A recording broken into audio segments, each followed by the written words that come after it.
Students, we are going to begin the most typical concept of class 12, and today we are dealing with a poem that is actually beyond understanding. I am saying it is beyond understanding as it is not a poem. These are the lines that has been taken from a great romance named as Indigo. And basically some lines have been taken, so it needs a lot of patience to understand the concept. Yes, I am talking about A Thing of Beauty. A Thing of Beauty is a poem that is written by John Keats. Before going further, let's talk about John Keats.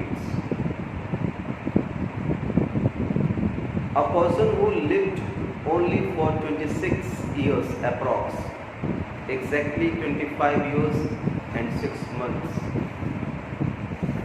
This particular person named John Keats has left an unavoidable name in the history of English literature and make himself immortal in Romantic era.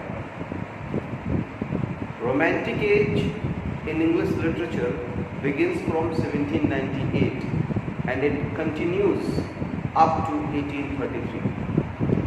1832, somewhere it is given 1837 also. As there is no definite beginning and end of a particular age, so it cannot be said with certainty which is the ending year of Romantic age. But just as Queen Victoria ascended to throne in England in 1837, gradually it is accepted by all the scholars that 1837 is the end of Romantic age and the beginning of Victorian era in the history of English literature. Today, we will also talk about some of the famous romantic poets of Romantic age. If we talk about the romantic poets of the Romantic age, how can we forget William Wordsworth?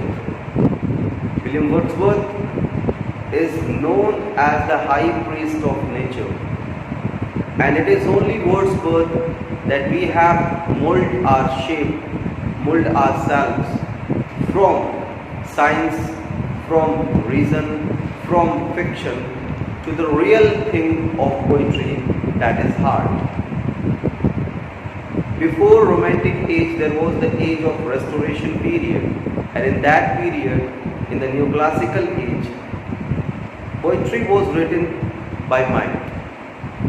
But as for William Wordsworth, just as he has defined in his poetry, poetry is a spontaneous overflow of powerful feelings.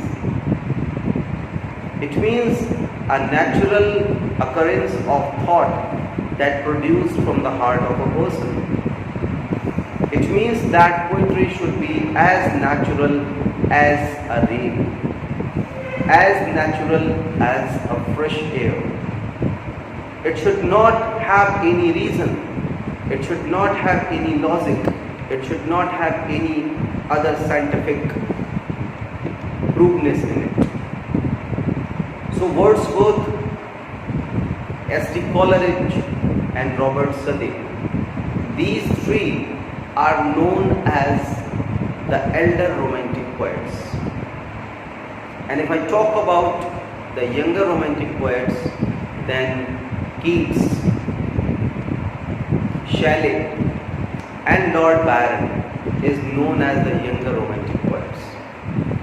These poets, and especially if I talk about John Keats, just imagine 25 years, just as I told you, is a very young age, and he passed away. He passed away at the age of 25 and a half years old. And just see, even today, after near about 400 years after his death, we are still studying John Keats. And it's not only you. Even when I was in 12th, I was also went through one of his poem, that is La Valley Damsel's Mercy.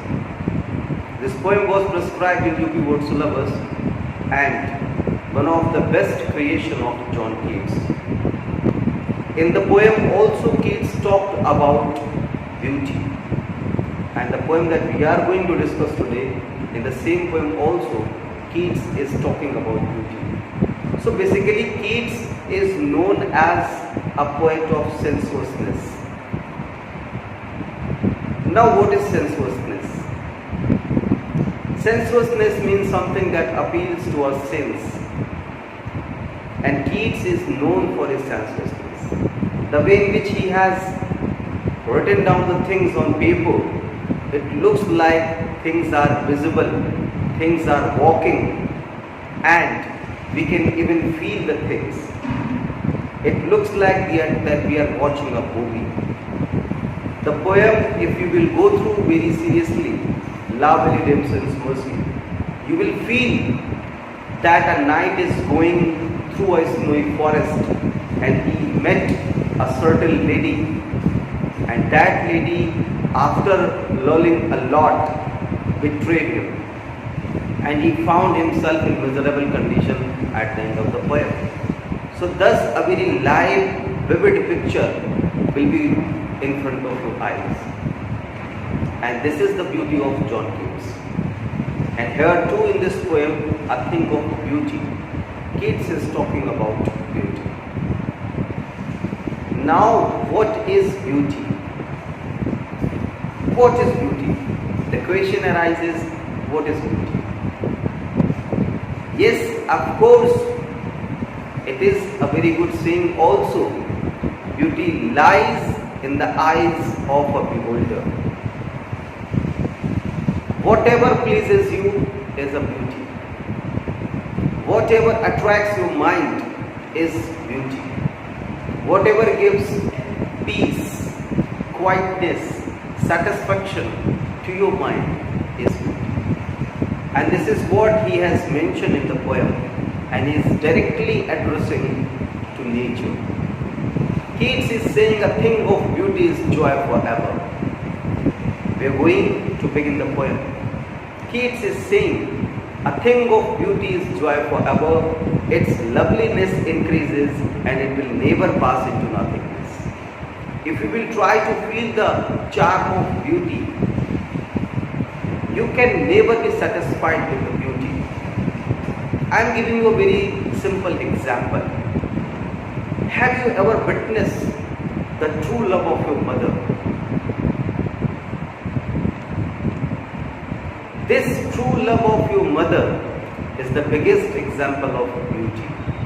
A thing of beauty is joy forever. A true love of your mother is a joy forever. Its loveliness increases and it will never pass into nothingness. It will never die. Doesn't matter how old you are, it will remain same. But before going further, let's talk about something more about the poem. In this poem, we are going to have overall 24 lines.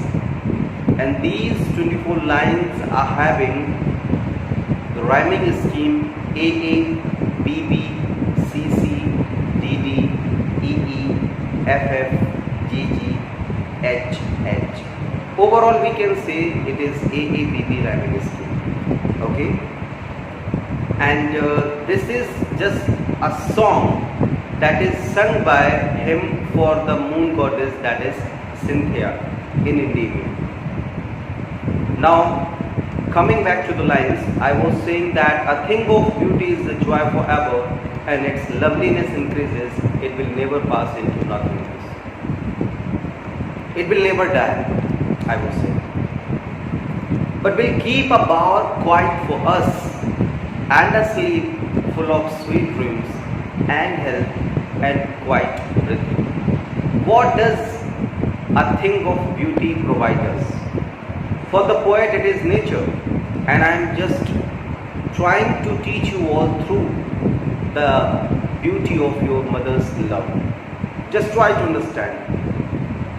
In your mother's company, whenever you are hurt, whenever you are hurted, okay, or you are disappointed, your mother's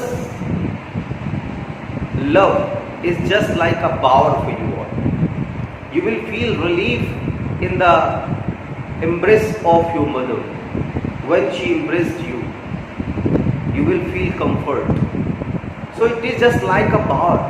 Power means the shadow of trees. Just like a person who is roaming here and there and just take a shelter under a tree and felt relief, in the same way you yourself. So it is just like a power quiet for us, a very quiet power for all of us, and a sleep full of sweet dreams.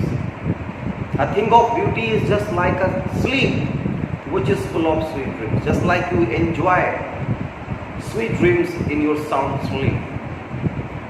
This is what the thing of beauty is. Health. Just like you enjoy your good health, sound health, a thing of beauty gives you the pleasure like this. And quiet breathing. Just like you feel relax. In the same way, you will feel relaxed in the thing of beauty. So these four things a thing of beauty provides us. And what are these four things?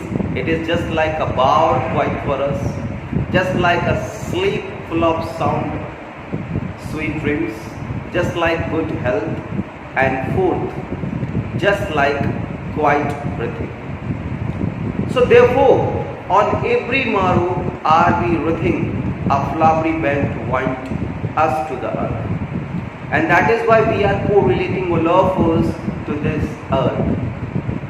Therefore, as it is giving us a reason to live, to survive, to feel, it is just like that we are weaving a garland which is full of flowers, and that garland, just like we are weaving the garland, we are totally related to this earth.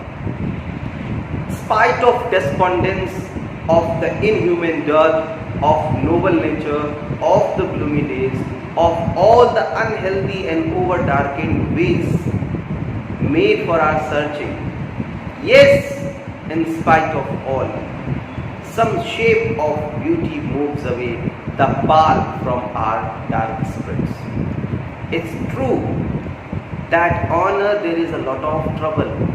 It's true that our soul has a lot of grief.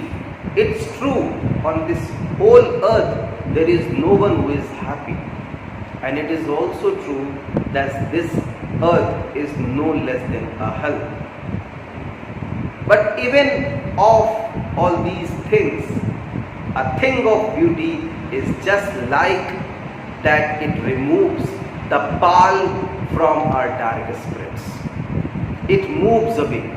In spite of all these things, whenever we see our mother smiling, coming towards us, we forget all our pain. Whenever anyone comes to you, and he or she will pour her or his heart in front of you just in order to console you, just in order to give you peace. It's true that you will forget all your pain. This is what a true beauty is. So it removes the pall. The pall means the clouds of sorrow. It moves away the pall from our dark spirit. Now we are going to witness the third paragraph. Such the sun, the moon, trees old and young, sprouting a shady wood. What are the thing of beauty? The poet is clearly mentioned, though I am teaching you through the example of mother, but now the poet is giving us what he means by the thing of beauty. So what are the thing of beauty as per the poet? He is saying the sun, the moon, trees old and young, sprouting a shady moon. They are providing us a shady boon. From simple ship, and such are daffodils with the green world they live in. Daffodils is a kind of yellow flower. Just like daffodils, just like the simple ship, here it refers to human beings. And clear rills means a small stream of water that for themselves a cooling covert made, and they not only build the things for all of us but also for themselves. Against the hot season, when the season is very hot, we are getting shelter, we are getting comfort by all of these things. Against hot season stands for all the difficulties. Okay. Against the hot season, the mid-forest brake, rich with a sprinkling of fair musk rose blooms. Just like musk, just like we can smell the musk from anywhere. Just like a deer, he wonders about that smell which is coming from itself only.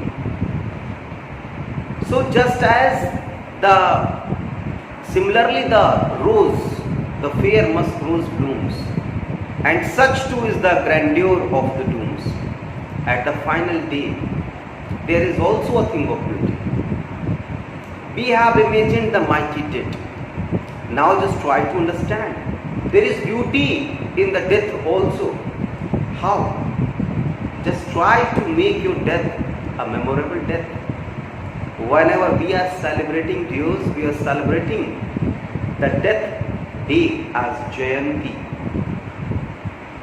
We are celebrating the death day continuously. Rani Lakshmi Bai. There is, charm. This lady has her own recognition. So there is charm. There is beauty in her death. We still remember her. There is charm in the death of Mahatma Gandhi, Chandrasekhar Azad, Bhagat Singh, Subhash Chandra Bose, Lala Lajpat Rai, Bal Gangadhar Tilak. Infinite like this. There is beauty too in the death. All lovely tales that we have heard or read, the beautiful stories, inspirable stories, motivational stories of these fellows we have heard or listened, there is beauty too. An endless fountain of immortal drink pouring unto the earth from the heaven's brink. So this is continuously pouring on all of us from earth by God. God is providing us all of these things. Okay. So students, this is all about the poem. I am suggesting you all to go through the poem once, twice, thrice, so that you can understand the concept. Still, if there is any query, you are most welcome to the school WhatsApp group. Till then, keep enjoying with us.